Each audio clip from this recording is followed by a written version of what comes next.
ধাক্কা দিয়ে লাভ নেই, পিঠ ঠেকে আছে দেয়ালে, আর ভয় পাই না, যা হবার হবে।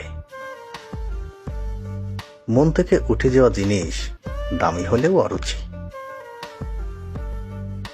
লিখতে চেয়েছিলাম অনেক কিছু, শখের বয়সে হয়েছে ছুটতে হচ্ছে টাকার পিছু। জীবন আমাকে তাই শিখিয়েছে যা আমি শিখতে চাইনি। যোগ্যতা নিয়ে কখনো অহংকার করতে নেই, পাথর কিন্তু তার ওজনের কারণেই ডুবে যায়। কিছু কষ্টের কথা মাঝে মাঝে আমার সেই অতীতকে মনে করিয়ে দেয়।